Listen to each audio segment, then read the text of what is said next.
Deoria case की file पहुंची योगी के पास। ग्राम सभा की जमीन पर बनाया मकान, अब चलेगा बुलडोजर। एसडीएम और कानूनगो ने की नापी। विधायक ने भी कह दिया कि नहीं बचेगा एक भी पापी। अब तक 16 हुए गिरफ्तार। लेखपाल हो या फिर बड़के अधिकारी, सबकी तैयार हो रही है रिपोर्ट। जिसने भी की लापरवाही उस पर गाज गिरनी तय। देवरिया केस की फाइल सीएम योगी के पास पहुंच चुकी है। बीजेपी विधायक सरबमणि त्रिपाठी ने खुद पूरी रिपोर्ट सीएम को सौंपी है। अब तक 16 आरोपी इस केस में गिरफ्तार हो चुके हैं, लेकिन कार्रवाई सिर्फ इतनी ही नहीं होनी है, एक्शन ऐसा होना है कि ये पूरे प्रदेश के लिए नजीर बन जाए। इसलिए एसडीएम और कानूनगो ने आकर जमीन की नापी भी कर ली है। ग्राम सभा की जमीन पर मकान कैसे बना है, इसकी जांच की है और खबर है कि बुलडोजर का इंजन स्टार्ट होने वाला है। जिन 16 लोगों की गिरफ्तारी हुई है, उनमें से किस किस के घर का कौन कौन सा हिस्सा गिरेगा, ये कहना मुश्किल है। इस घटना के बाद से योगी इतने गुस्से में हैं कि लेखपाल समेत कई राजस्व कर्मचारियों की रिपोर्ट तैयार करवाई जा रही है। इस घटना में जिसकी भी गलती होगी उस पर सीधा एक्शन होने वाला है।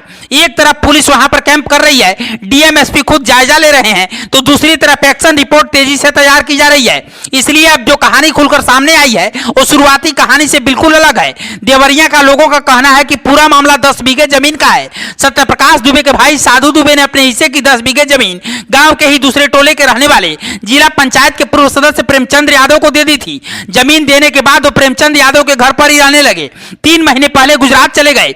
तभी एक दिन सुबह सुबह प्रेमचंद यादव जमीन देखने आए तो वहीं हंगामा शुरू हो गया। फिर मामला सत्यप्रकाश दुबे की घर की तरफ पहुंचा। इस विवाद में प्रेमचंद यादव की जान चली गई। इस घटना के बाद प्रेमचंद यादव के परिवार में ऐसा आक्रोश फैला कि दूसरे दिन सत्यप्रकाश यादव का पूरा परिवार ही इनके गुस्से का शिकार हो गया।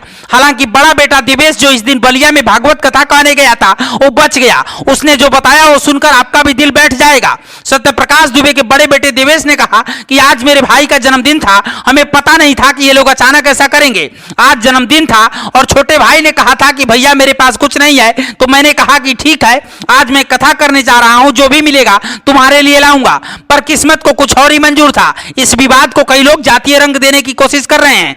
लोगों का दावा है कि योगी राज्य में ब्राह्मण सुरक्षित नहीं है। कभी यहां तो कभी वहां ऐसी घटनाएं लगातार हो रही हैं।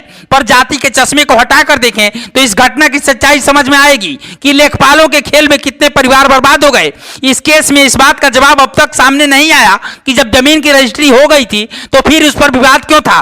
क्या सत्यप्रकाश दुबे के भाई ने अपने हिस्से से ज्यादा जमीन बेच दी थी और उस पर प्रेमचंद यादव ने कब्जा करने की कोशिश की, इसलिए हंगामा हुआ। पुलिस एक एक करके हर पहलू की जांच पड़ताल कर रही है। प्रेमचंद यादव के घर के बाहर की पूरी जमीन की नापी राजस्व विभाग के कर्मचारियों ने कर ली है। उन्हें सीधा आदेश मिला है कि अगर जमीन पर कब्जे की शिकायत मिलती है तो उसे तुरंत ध्वस्त कर दो। मतलब देवरिया केस में भी बुलडोजर वाला एक्शन बाकी है। बाकी 16 आरोपियों की गिरफ्तारी के बाद हो सकता है कि कुछ नए राज खुलकर सामने आए। ऐसे में इस मामले में आरोपियों चाहे वे फतेहपुर गांव के हों या स्थानीय प्रशासन और लेखपाल ही क्यों ना हो, इन पर क्या कार्रवाई होनी चाहिए, आप अपने जवाब हमें कमेंट बॉक्स में जरूर दीजिएगा और खबर को शेयर कीजिएगा। ब्यूरो रिपोर्ट पूर्वांचल समाचार।